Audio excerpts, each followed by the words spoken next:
Salam, haleluya. Saat ini kita akan mendengarkan firman Tuhan yang pasti akan memberkati kita, saudara, membuat kita semakin hari semakin luar biasa.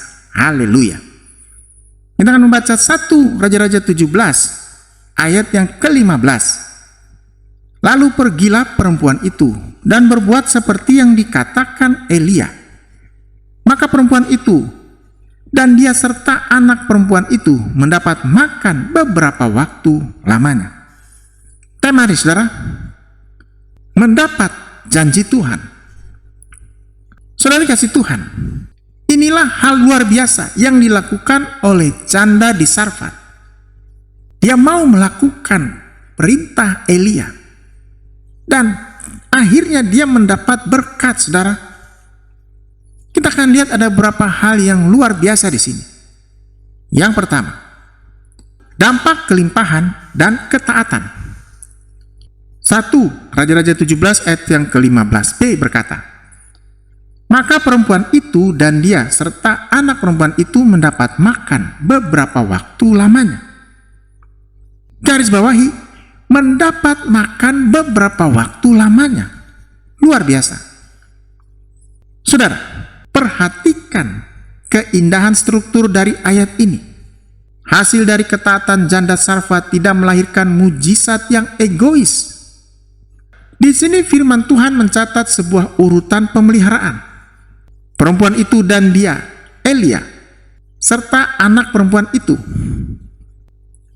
Ketika janda itu memutuskan untuk taat, dampak dari keputusan imannya langsung menciptakan sebuah payung perlindungan dan kelimpahan yang melingkupi 3 pihak sekaligus, saudara. Luar biasa. Yaitu dirinya sendiri, hamba Tuhan Elia, dan generasi masa depannya, yaitu anaknya. Ini menunjukkan sebuah hukum rohani yang absolut. Ketaatan kita tidak pernah berjalan dalam ruang hampa. Ketaatan kita memiliki efek riak, ripple efek yang sangat luas, luar biasa. Saudara, kalau kita lihat di sini, janda ini sedang diajar oleh Tuhan mengenai konsep kemitraan sorgawi, kingdom partnership. Ketika dia bersedia menanggung beban pelayanan Nabi Elia, Tuhan mengambil alih seluruh beban domestik rumah tangganya. Luar biasa. Saudara, kata beberapa waktu lamanya mengindikasikan sebuah periode waktu yang terus berjalan. Hari demi hari, bulan demi bulan, sepanjang sisa masa kekeringan itu melanda Israel. Bayangkan, di luar sana orang-orang kaya dan bermartabat di Samaria mungkin sedang mengemis makanan. Bahkan Raja Ahab sekalipun harus mencari rumput ke sana kemari demi menyelamatkan kuda-kudanya. 1 Raja-Raja 18 ayat yang ke-5. Namun di sebuah rumah janda miskin yang terisolasi di kota kafir Sarfat, ada meja makan yang selalu terisi. Luar biasa. Saudara, ketaatan mengubah sebuah gubuk keputusasaan menjadi sebuah oase kelimpahan supranatural. Luar biasa. Saudara, mari kita lihat hal ini ke dalam konteks modern. Bayangkan tentang penemuan sebuah teknologi filter air portable yang sangat sederhana di sebuah desa yang mengalami krisis air bersih jangka panjang. Ketika satu kepala keluarga memutuskan untuk mempraktekkan cara pembuatan filter air tersebut di rumahnya, meskipun tetangga-tetangganya mengejek karena menganggap metodenya yang memakai arang dan batu kerikil tidak masuk akal, rumahnya menjadi satu-satunya tempat memproduksi air bersih yang higienis. Dampaknya tidak berhenti di dapurnya. Karena air bersih itu melimpah, ia mulai membagikannya kepada tetangga sebelah, menyelamatkan anak-anak di desa itu dari wabah penyakit kulit. Dan akhirnya desanya menjadi percontohan bagi desa-desa lain.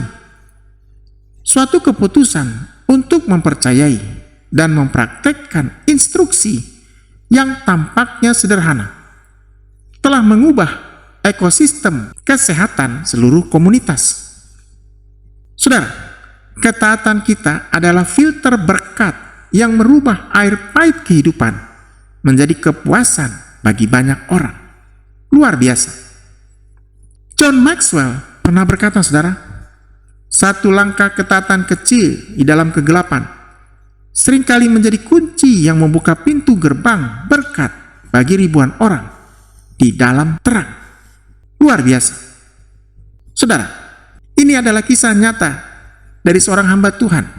Pada saat krisis moneter yang hebat melanda bangsa ini, banyak perusahaan gulung tikar dan pemutusan hubungan kerja terjadi di mana-mana. Hamba Tuhan ini memimpin sebuah yayasan kecil yang menampung anak jalanan dan diperhadapkan pada pilihan yang sulit.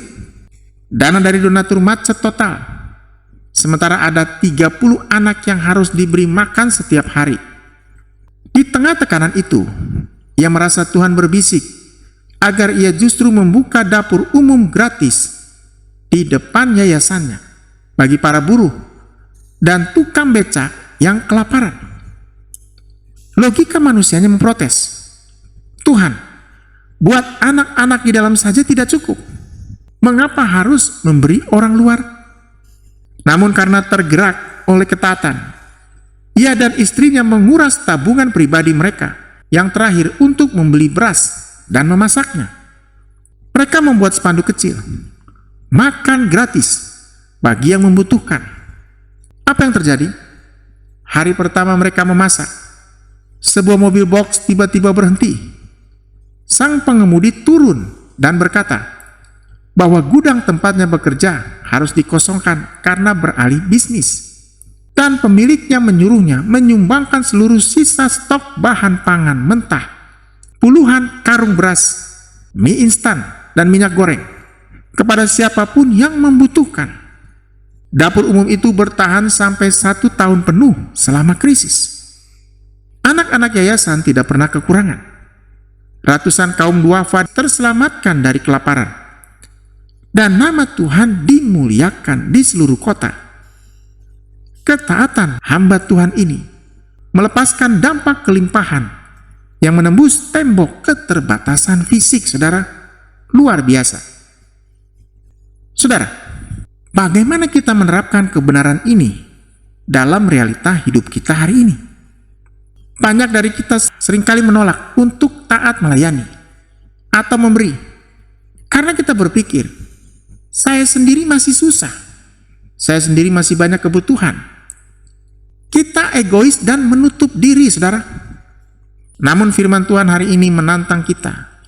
Belajarlah untuk melihat bahwa berkat kelimpahan seringkali baru dilepaskan ketika kita mengalihkan fokus dari diri sendiri kepada kepentingan Tuhan dan sesama. Luar biasa. Seperti dalam keluarga, ketika seorang suami taat untuk mengasihi istrinya seperti Kristus mengasihi jemaat. Meskipun ego manusianya terluka, dampaknya adalah atmosfer rumah tangga yang penuh damai yang akan mempengaruhi kesehatan mental dan masa depan anak-anaknya. Dalam finansial, saudara, ketika kita taat mengembalikan milik Tuhan dan menabur bagi pekerjaan misi, kita sedang melepaskan berkat perlindungan atas sisa keuangan kita. Tuhan berjanji akan menghardik belalang pelahap demi kita. Maleakhi 3 ayat yang ke-11, saudara. Dalam pelayanan, jangan tunggu sampai kita memiliki waktu luang yang melimpah baru mau melayani. Berikan waktu kita yang terbatas itu untuk memuridkan, menjenguk yang sakit, atau menghibur yang berduka. Kita akan melihat bagaimana Tuhan secara ajaib melipat gandakan produktivitas waktu kita yang tersisa untuk pekerjaan sekuler kita, saudara. Luar biasa. Saudara, ketaatan adalah benih dan kelimpahan adalah buahnya. Kita tidak bisa meminta buah tanpa pernah mau menanam benih, saudara. Perhatikan janda Sarfat ini. Dia menyerahkan benihnya yang terakhir, yaitu roti bundar kecil itu. Dan Tuhan mengembalikannya dalam bentuk pohon buah yang terus berbuah sepanjang musim paceklik. Ini luar biasa. Saudara, ketahuilah bahwa Tuhan mempercayakan kelimpahannya hanya kepada tangan yang terbuka.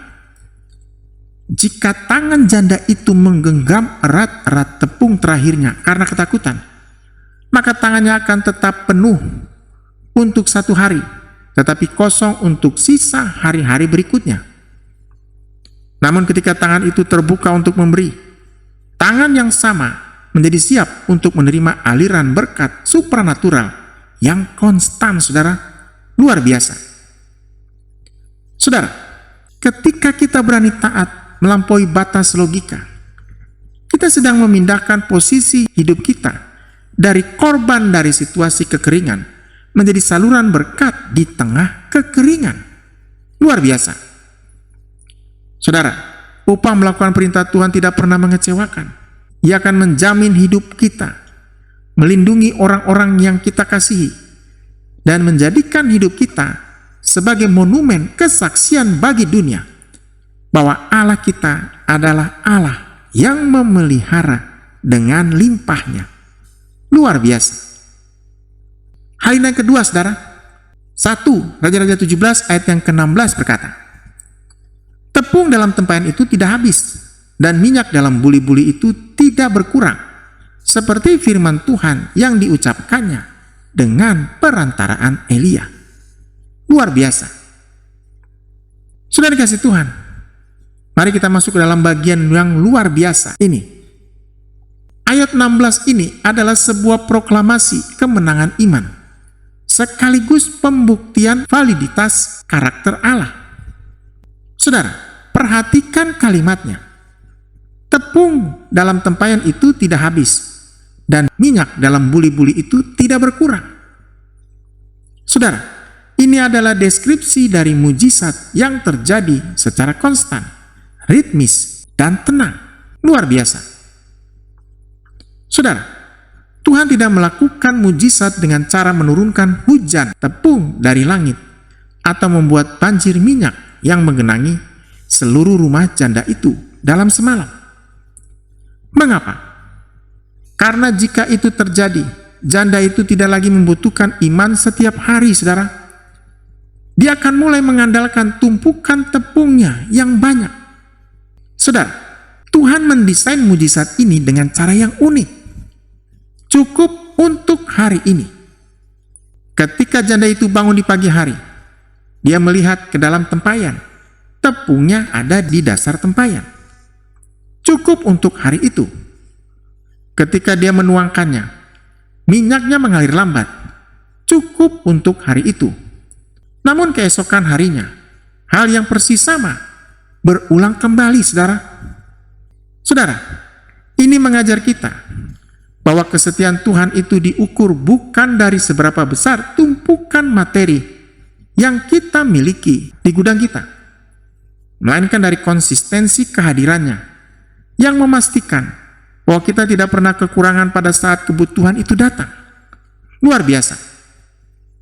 Saudara, kata penutup ayat ini mengunci seluruh kebenaran, yaitu seperti firman Tuhan yang diucapkannya dengan perantaraan Elia. Ini luar biasa, saudara. Ini adalah penegasan kedaulatan firman Allah. Saudara, firman Allah bukan sekedar untaian kata-kata pasif, melainkan sebuah kekuatan aktif yang menciptakan realitas dari yang tidak ada menjadi ada. Ketika firman itu keluar dari mulut Allah melalui Nabi Elia, hukum alam tentang kelaparan dan pembusukan bahan makanan langsung tunduk dan dikesampingkan oleh hukum kerajaan sorga. Saudara, tempayan dan buli-buli itu menjadi wadah yang terhubung dengan dimensi kekekalan Allah yang tidak mengenal batas habis. Luar biasa. Bayangkan sebuah ponsel pintar canggih masa kini yang memiliki fitur baterai yang tidak bisa habis karena terhubung secara nirkabel, wireless charging, dengan pemancar daya raksasa yang konstan di ruangan tersebut.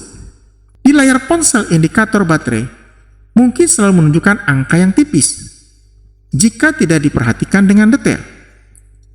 Tetapi anehnya, ponsel itu tidak pernah mati, meskipun digunakan untuk melakukan panggilan video berjam-jam, memutar video beresolusi tinggi, dan menjalankan aplikasi berat. Pengguna ponsel tidak perlu panik mencari colokan listrik setiap jam, karena dia tahu ada pancaran daya tak terlihat yang terus menyuplai energi ke perangkatnya. Saudara, banyak anak Tuhan yang menjalani hidup dengan mentalitas cemas karena melihat indikator baterai keuangan atau kekuatan fisik mereka yang tampaknya tipis. Mereka lupa bahwa melalui ketaatan dan iman, hidup mereka telah terhubung dengan pemancar daya supranatural, saudara, yaitu kesetiaan Tuhan yang tidak terbatas. Selama pemancar itu aktif dan Allah kita selalu aktif, maka hidup kita tidak akan pernah mati di tengah jalan. Luar biasa. Pastor Rick Warren pernah berkata, saudara, Tuhan tidak selalu mengubah situasi kita secara instan, tetapi Dia selalu mengubah persediaannya untuk memastikan kita sanggup melewati situasi tersebut dengan kemenangan. Luar biasa. Kesaksian nyata yang sangat menyentuh dari seorang misionaris wanita. Seorang misionaris yang melayani di suku terasing di pedalaman. Di sana akses transportasi sangat sulit. Pesawat perintis hanya datang sebulan sekali membawa logistik. Suatu kali, karena cuaca buruk selama 2 bulan berturut-turut, pesawat tidak dapat mendarat. Stok beras, garam, dan obat-obatan di pos pelayanannya menipis hingga ke titik kritis. Dia mengasuh sekitar 15 anak lokal di pedalaman tersebut. Suatu malam, salah satu anak asuhnya menangis karena kelaparan. Dia membuka karung beras terakhir dan di dalamnya ada sisa sekitar 2 mangkuk beras kecil. Sama persis dengan kondisi janda Sarfat. Dia berlutut di tengah lantai gubuknya, memeluk karung itu dan berkata, "Tuhan, Engkau yang mengutus aku ke tempat ini. Firman-Mu berkata, Engkau adalah gembalaku yang baik. Aku tidak akan kekurangan.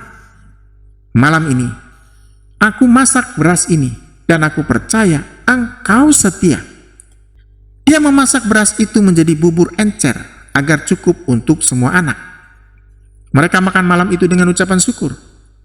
Keesokan paginya, sebelum anak-anak bangun, ibu ini dengan gemetar pergi ke sudut dapur untuk membersihkan sisa karung beras kosong tersebut agar tidak dikerubuti semut. Namun saat dia memasukkan tangannya ke dalam karung, matanya terbelalak. Karung itu tidak kosong, di dalamnya ada beras yang penuh, seolah-olah baru saja dituang dari kilang padi. Dia menangis terseduh-seduh di lantai dapur. Mujizat itu terus berlanjut. Setiap kali ia mengambil beras dari karung itu selama 3 minggu berikutnya, hingga cuaca membaik dan pesawat logistik datang.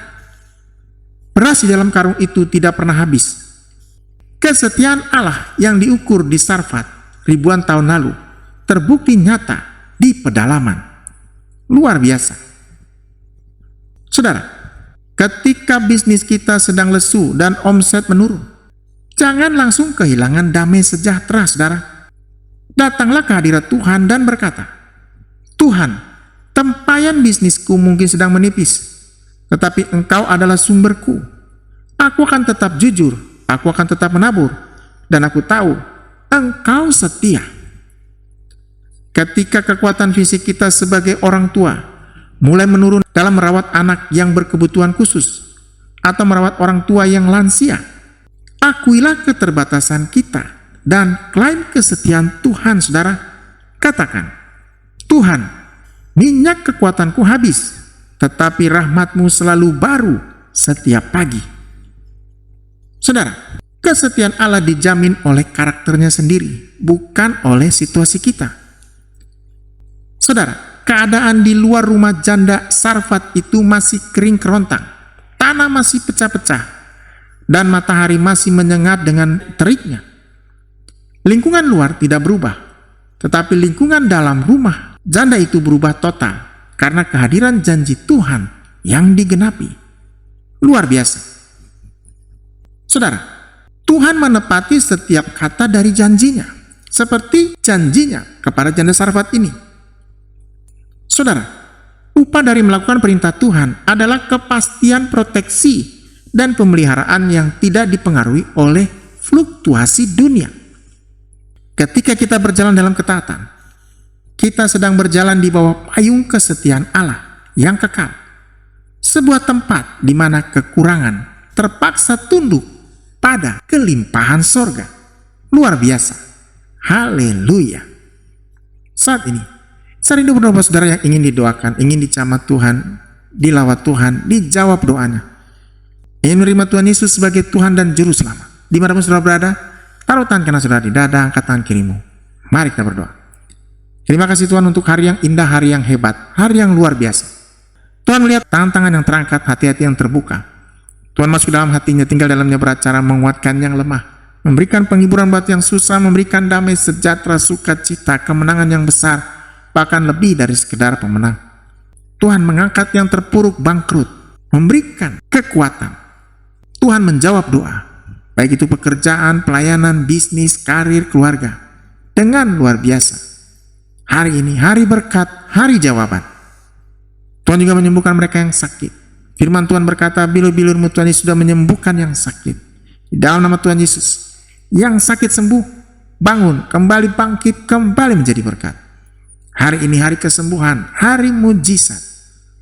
Tuhan juga memberkati bangsa ini, pemerintah kami, presiden, wakil presiden, para menteri, pimpinan di pusat sampai daerah, dan bangsa-bangsa di dunia dengan luar biasa menjaganya, memelihara, memberkati, memulihkan, dan menyelamatkannya. Di dalam nama Tuhan Yesus. Haleluya. Amin. Untuk info pelayanan dan doa, dan saudara yang tergerak membantu pelayanan ini, saudara bisa hubungi nomor WhatsApp di 0812 1100 6820. Sekali lagi di 0812 1100 6820. Saudara juga bisa kunjungi fanpage Facebook dan YouTube channel Ferdian Johannes TV. Like dan subscribe supaya kita bisa menjadi berkat bagi saudara. Yakobus 5:20 berkata, ketahuilah bahwa barang siapa membuat orang berdosa berbalik dari jalan yang sesat, ia akan menyelamatkan jiwa orang dari maut dan menutupi banyak dosa. Haleluya.